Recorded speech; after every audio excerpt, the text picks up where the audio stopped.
kill? He has a kill? He's a chameleon. Yeah, he came out doing a 5th New York impression.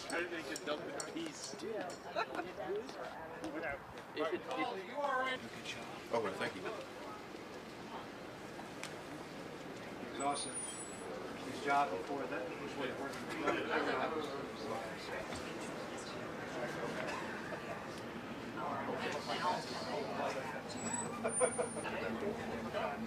When they get with M14s, the first thing they do is take off the metal. Much metal is in the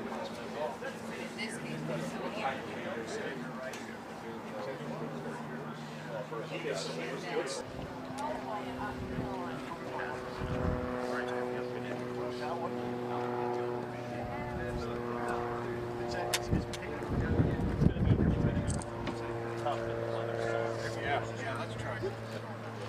We're going down that way. Whoa!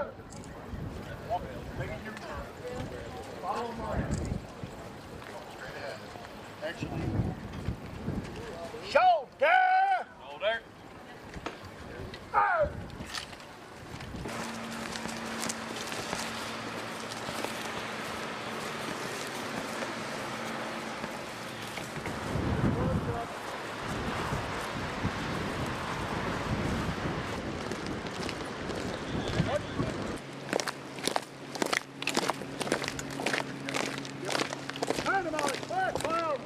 Attachment! Halt! Shoulder! Halt!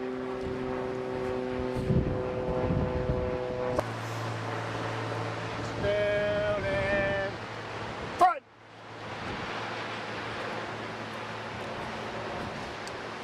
Attachment to the rear! Open order! Rich? Come on back, come on back, come on back. Line down. Take it, Sergeant P. All right. Front. We're waiting. That's all we're doing. Just waiting. Rest.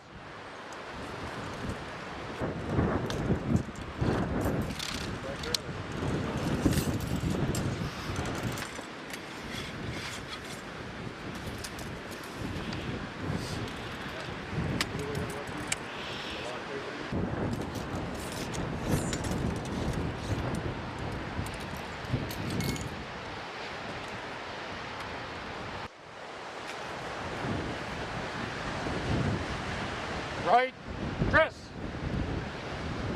front. Just waiting. Attachment, rear. Yep. Attention. Prime now. Prime now. Prime now. Just like this. Up here. I'll know you're ready when you.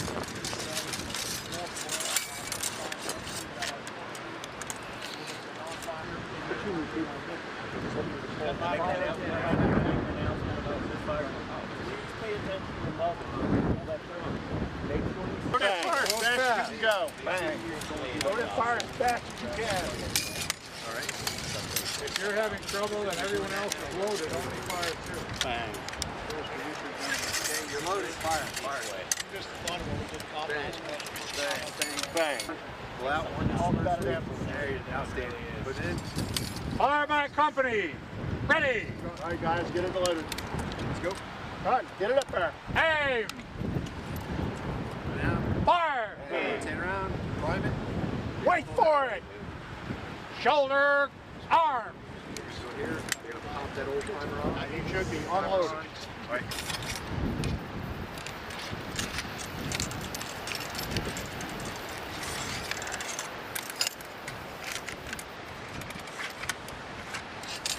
Rear rank. Parade. Rest.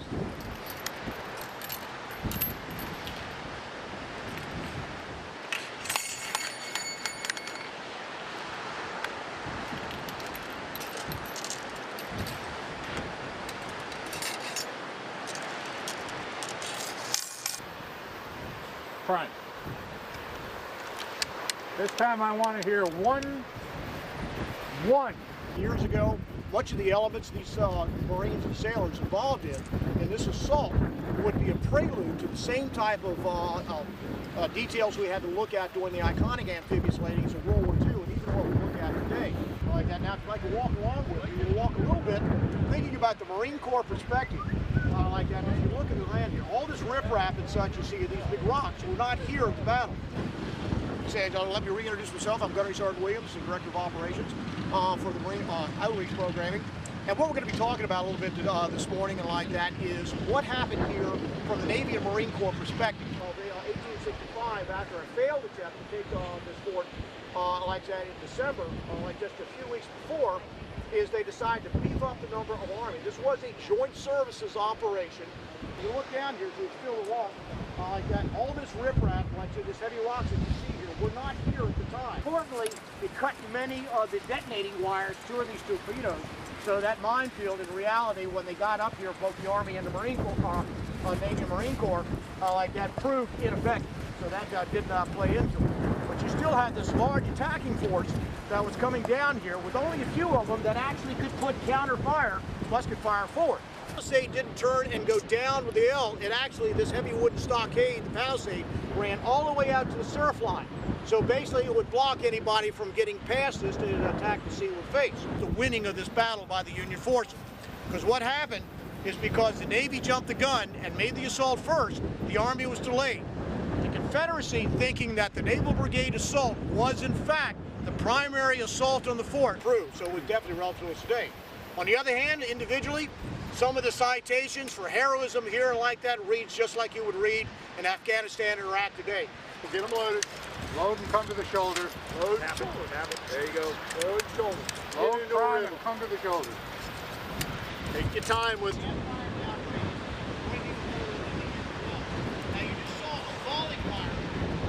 Attention. Shoulder, arm.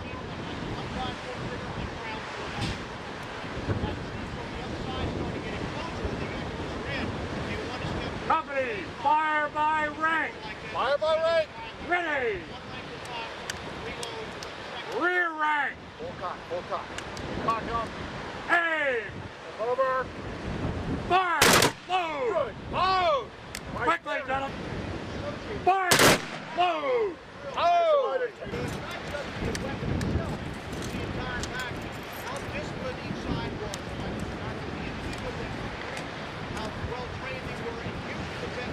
Fire by file. Fire by file! Ready. Ready! With 3 cartridges. Stretch it up. Reload! Load quickly. Keep firing. 3 cartridges. Fire 3 cartridges. Come to the shoulder.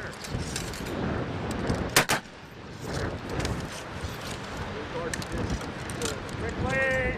2 more rounds. 2 more rounds.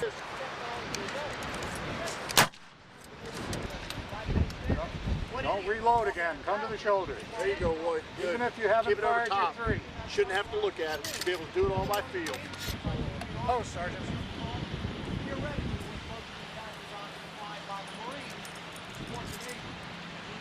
Company, right about. I don't have any cover other than open ground, getting within musket fire, having to lay down and like that to load and trying to raise up then to put effective fire against the enemy.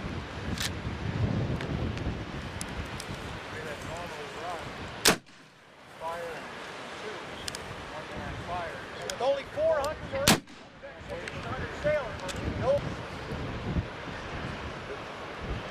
Now imagine if these guys are fairly well fire. Imagine the Marines doing this. That's the ramming in. That's what he rams down that charge with. Number 2. Number 2 man has a corkscrew on the end, a worm. His job is when that round is fired. Those rounds are fixed rounds, so there's not a burning flannel bag in the bottom of that breech for the next round. Number 3.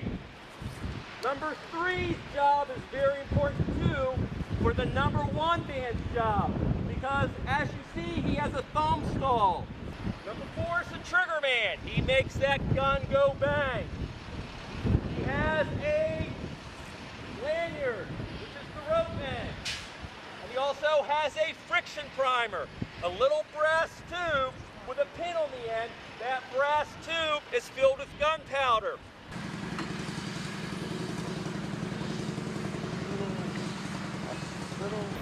Oh, that would be really good. Right behind the visitor center is an Armstrong gun. And one of the, you have coming in the mid-war and late war. Forward, march. Round step, march. Let's together. Stay with me. War road guard.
Good morning, and welcome to Fort Fisher State Historic Site, the sesquicentennial of North Carolina's greatest Civil War battle. Here on this hallowed ground, men in blue and men in gray fought, suffered, and died in a courageous and tragic combat that decided the destiny of our nation. Today is a day to remember the soldiers, sailors, and Marines that served here and to reflect upon their sacrifice. Young men, both Union and Confederate, engaged in the most terrible fighting of the Civil War with courage and valor. For days they endured the greatest naval bombardment ever known. They charged headlong into deadly fire from muskets, rifles, and cannons. They died on the points of bayonets in hand-to-hand combat.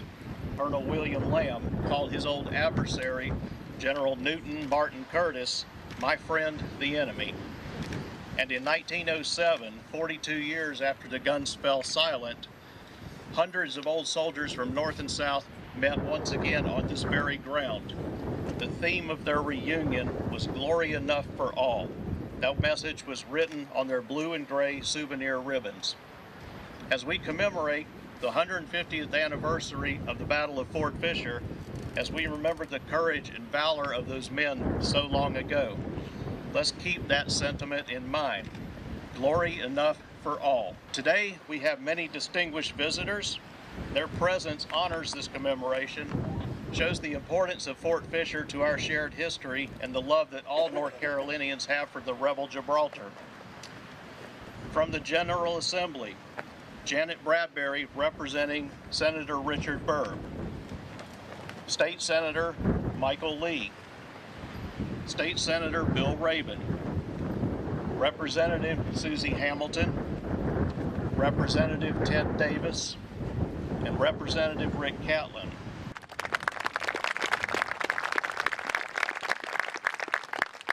Thank you so much. On behalf of the Department of Cultural Resources, staff, and volunteers, I'd like to welcome you to this weekend's commemoration of the 150th anniversary of the Battle of Fort Fisher. For the last 4 years, our department has sponsored a number of conferences, living history events, exhibitions, concerts, and publications to mark the sesquicentennial of North Carolina's role in the greatest conflict our nation has ever faced. Today begins the crescendo of our multi-year commemoration, as from now until April, we explore more in-depth the last few months of the Civil War, months that saw the capture of Fort Fisher and the loss of the Confederacy's last major life.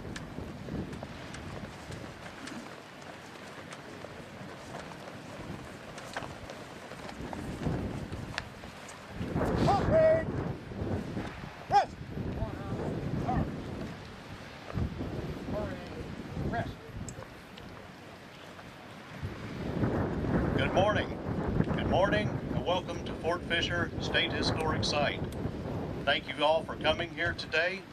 Today we commemorate the 150th anniversary of the Battle of Fort Fisher, the sesquicentennial of North Carolina's greatest Civil War battle. Here on this hallowed ground, men in blue and men in gray fought, suffered, and died in a courageous and tragic combat that decided the destiny of our nation. Today is a day to remember the soldiers, sailors, and Marines that served here and to reflect upon their sacrifice. It's written on their blue and gray souvenir ribbons. As we commemorate the 150th anniversary of the Battle of Fort Fisher, as we remember the courage and valor of those men so long ago, let's keep that sentiment in mind. Glory enough for all, and be thankful for their determination to join together again to heal the country's wounds and to make America the greatest nation in the world.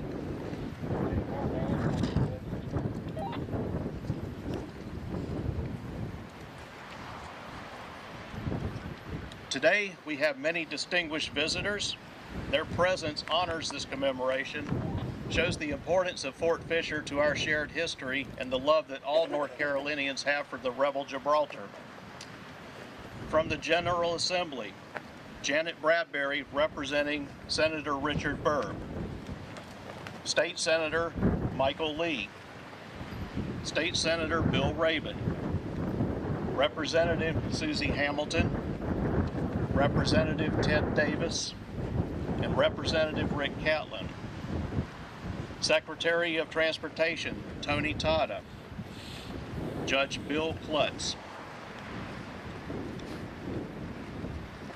Other distinguished guests include Lieutenant General Joseph Anderson, Commander of the 18th Airborne Corps in Fort Bragg, and his wife Beth. Major General Gregory Lusk, Adjutant General of the North Carolina National Guard. Colonel Yuri Escalante, Deputy Commander, Marine Corps Installations East, Camp Lejeune. Lieutenant General James M. Lee, U.S. Army retired.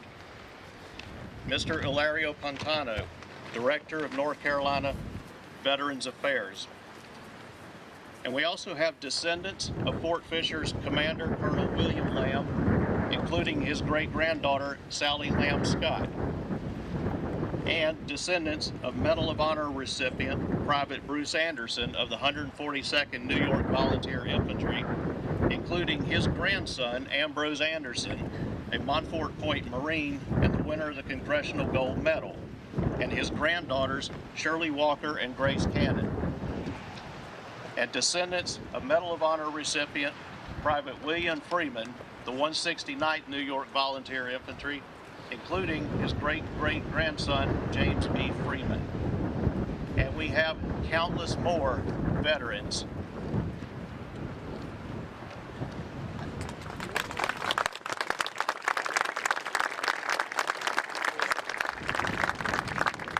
Please be seated.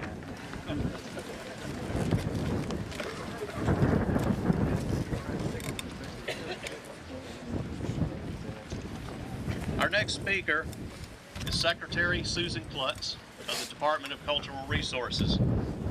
Susan Klutz took the oath of office on January 5th, 2013, becoming the 8th Secretary of the Department of Cultural Resources.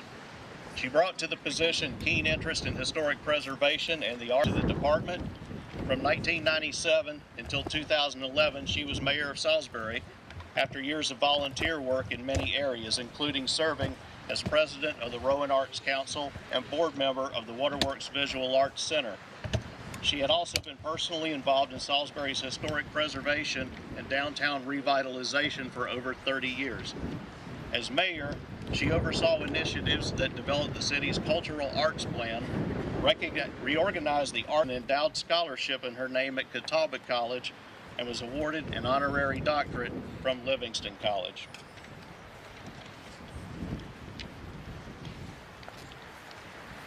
Secretary Klutz.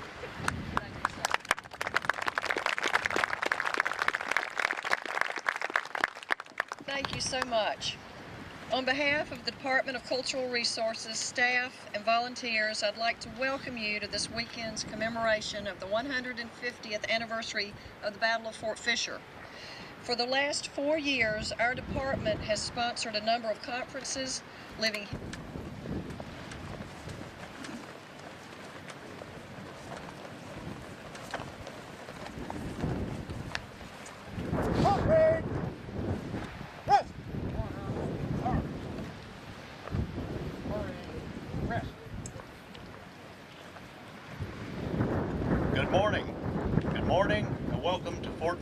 State Historic Site. Thank you all for coming here today. Today we commemorate the 150th anniversary of the Battle of Fort Fisher, the sesquicentennial of North Carolina's greatest Civil War battle. Here on this hallowed ground, men in blue and men in gray fought, suffered, and died in a courageous and tragic combat that decided the destiny of our nation. Today is a day to remember the soldiers, sailors, and Marines that served here and to reflect upon their sacrifice. Young men, both Union and Confederate, engaged in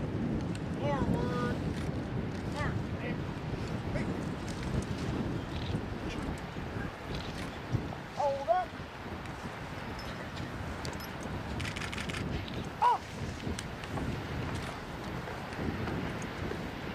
Coming in.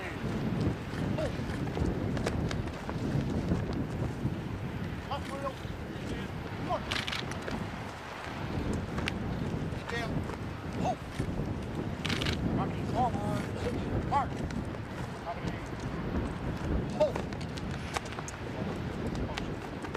Live file right. Yes. At my command. Forward. March.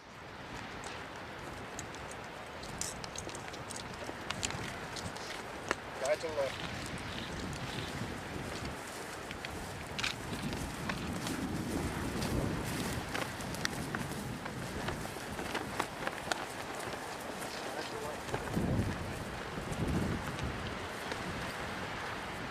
And around the history here. So this is a great area for the reunion. What do you think? I'm Sergeant Jesse Giles, it's Jesse-Giles, and I'm acting as a Marine private during Battle of Fort Fisher. Well, events that were going on today and yesterday for the Marine Corps in general is we were demonstrating how you actually live fired. An example was we actually did a company fire, and this is as a platoon now. You did a company fire, a file by fire, and some other forms of fire, and it just shows you how the difference in technology was.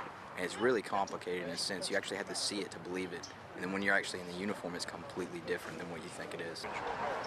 Well, most of the people you're going to interview are going to tell you, I enjoyed firing. Well, yeah, I enjoyed firing, but I can do this because I can call anybody up at the historical company. What I enjoyed was the knowledge.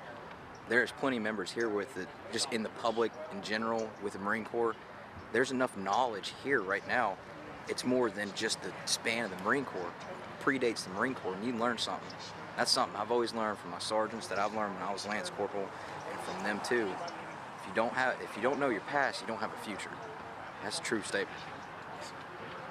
Of course I do, you know, because I've already participated in 3 events, and I will definitely be participating more, whether it be 1860s during the Civil War, whether it be in the 1915, 16, 17, 18 range for World War I, whether it be World War II, you know, for Iwo Jima, Peleliu, whatever you want to call it, or up to Vietnam, at Khe Sanh, wherever you want to be. Even if we do a Desert Storm event, I will definitely participate. Because like I said, if you don't know your past, you don't have a future.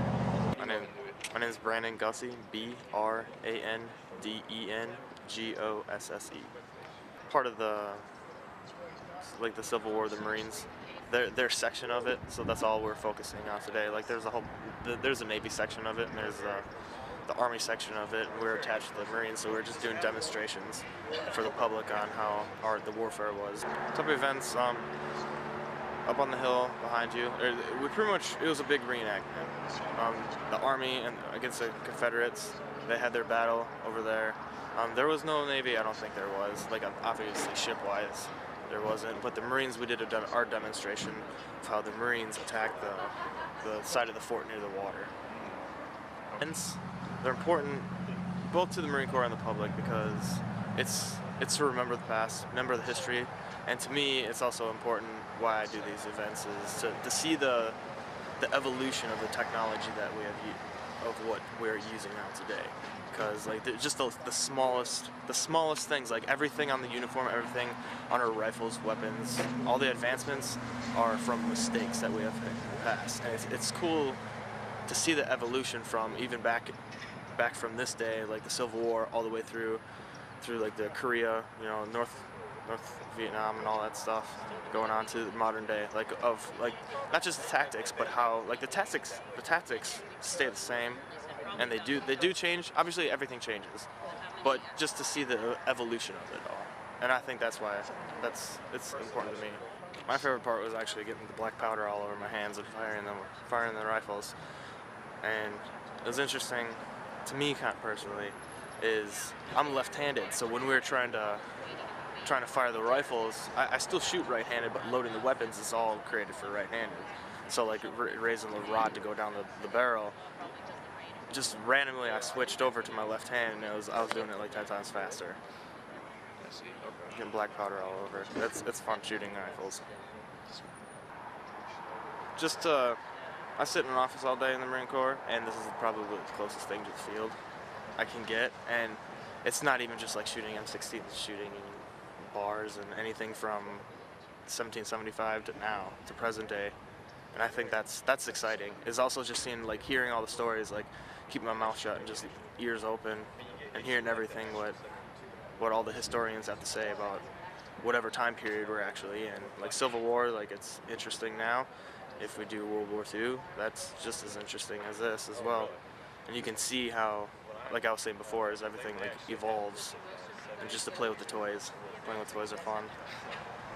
My name is Christopher Ryan Claunch. Last name is C-L-A-U-N-C-H, and I'm a Lance Cpl, and I was portraying a Marine private. The type of events that were going on, I know they had a reenactment of the Civil War here. I know what we did here was demonstrate the firing, different types of fire, because they had about 5. There's like file by rank, file by company, fire by file, and then fire by company again. And then they had skirmishers, which would go to the side and do their own little thing, shooting. And then showed a little bit of the drill back then and how it was and how different it is from today's modern drill. These events are important to me and everybody else because they help gain the knowledge of what went on back in the day, because not a lot of people actually know exactly the exact events that went through, of how it happened, where it happened and everything. They just think, oh, here's another place I've never been to, I don't really care about it. So it's good to actually go there and see, oh, hey, this is actually what happened, because you got to think there's a lot of people that died just to sacrifice, and if you learn it, it gets to you, because then you're just like, I never knew that many people died just to sacrifice this place to make sure it was safe and to change the whole world. My favorite part was actually gaining the knowledge, because like I said, not a lot of people know what happened, so I gained a lot of knowledge with what happened, how it happened. Like I said, the drills, it's a little bit different, so I learned some of that. I learned how to actually load the musket and fire it, so just the general knowledge. I do see myself participating in future events, because I know there's a lot of them, like there's ones for Korean War, Vietnam War, World War II, so I do see myself participating in those.